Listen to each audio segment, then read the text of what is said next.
All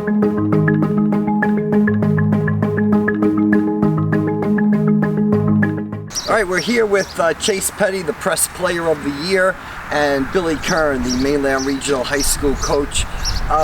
Chase, a couple things. First of all, it's been about a week or so since the season's over.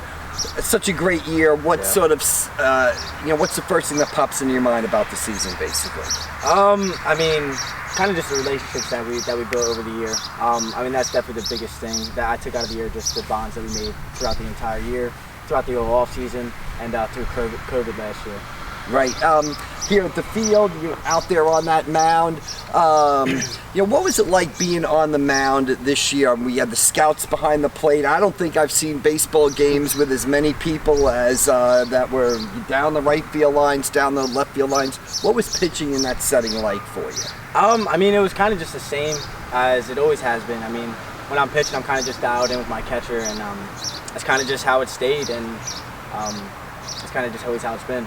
Yeah, I would think too that this year you had such a great year, a lot of pressure with the draft, stuff like that, but I would think you feel good. I don't think you could have done more than you did to sort of, is protect your status or something, or enhance your status. I think you have to be very happy with the way the year went, basically. Yeah, no, absolutely. I mean, I'm very proud of everyone on our team, not just myself, with the way that we played this year. And, I mean, I'm definitely very comfortable with where I'm at right now, but leading up to the draft, I mean, whatever happens, happens. Just take it day by day.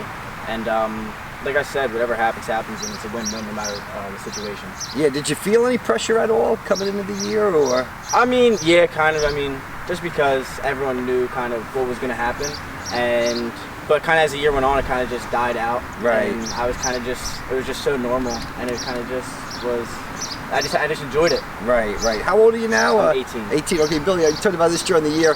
18 years old, like I said, I think he lived up to expectations and beyond. How tough is that for an 18-year-old kid to sort of meet those expectations in that setting, basically? I just think everybody kind of showed up expecting something special every time out, and I think he gave it to them every time. And it became kind of interesting that if he struck out 16 and gave up a hit, everybody was kind of like, how about that guy who got the hit? And so it was fun. Foul balls were cheered, stuff like that. And I think kind of going into the crowds and stuff, when we pulled up to our first scrimmage at St. Augustine, and there was already people there, and I knew he was excited. He sat as far away from me as possible, but we pulled into St. Augustine. He was standing in the aisle next to me, and I said, "You all right?" He goes, "Yep, I'm just ready to go. I'm getting off the bus." So it was kind of just getting through that first scrimmage, and our guys kind of just embraced it. And I never really heard anybody talking about the crowd. I know our staff didn't notice. He didn't really notice. It just became kind of a regular thing for the kids. And in terms of how he handled it, every single time out, he was as advertised. Yeah. What was like?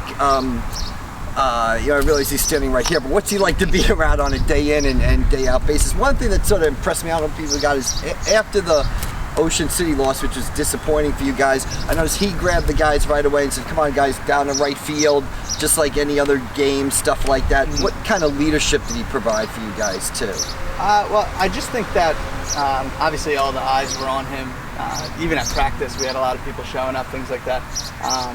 His leadership was not only created in the season, it was just the off-season stuff as well. It was being the hardest worker. He didn't kind of get here by accident in terms of his ability. He had a ton of ability as a freshman and sophomore, but to continually get better and get better and get better. And the thing that I've always loved about him is there was never a bar set. It was always, this is what I was today, but I can do better, or I can get to this next level. And even when the triple-digit stuff happened, I said, a conversation we always have when he throws, all I ever say is, how do you feel? Do you feel good? Do you feel good? And he said, yeah, I think there's more in there. Right. So it was kind of, I've always respected the way he's never been satisfied, and I think that's what's going to make him successful moving forward. Right, Chase, so many great moments popping in my head. The first game against Holy Spirit, the Triton home run here, the Don Bosco game. Is there a game that sort of, what about those, maybe all of them, what about those memories that, you guys created for not only yourself, but, your teammates as well? Yeah, I mean, this was by far the most unforgettable year that I've ever had playing baseball. And that goes back with just the relationships. I mean, I wouldn't have enjoyed this season nearly as much if I didn't have the relationships I did with these kids in these dugouts and on the field. And I mean, I would definitely say that I think everyone's favorite game and most memorable game was that Don Bosco game. And it was kind of just the bus ride going there, everybody listening to music, kind of just locking in.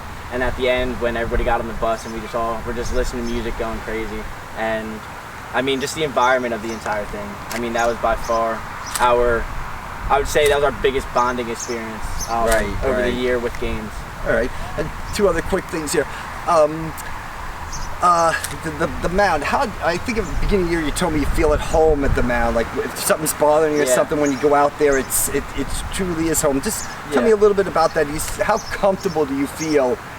60 feet. I guess we're about 4 inches from it now out there, basically. I mean, like I've always said. I mean, baseball is my home away from home, and it's a place where I go and it's a thing I can do just to get my mind off everything. I can just clear my mind with it. And whenever I'm on that mound, it's only just me and the catcher, and it's kind of just only that with me. Right. All right. And so where do we go from here? What's on tap with your schedule? I know the draft is the 11th. Yeah. What are you doing between now and then basically? What's the plan? So. Really just getting ready for whatever happens next. Just for the next chapter, lifting, training, still throwing a little bit, and I mean, like I said, just going day by day, and whatever happens, happens. All right. And I believe we got some news say that he's not only our Player of the Year, an All-American, but also the New Jersey Gatorade Player of the Year. What do you think that says, or what does that mean to you guys? It's just, I mean, it's the first baseball player we've ever had at Mainland that's recognized with that. So historically, we've had some great players come through, and it just kind of shows at what level he's at statewide and nationally. So really, really proud of him for that. Obviously, the All-American status is great, and in terms of moving forward, he's taking his meetings over the next couple weeks, and we're just kind of enjoying it and just trying to embrace it and support him wherever whatever small town we're going to end up going to this fall.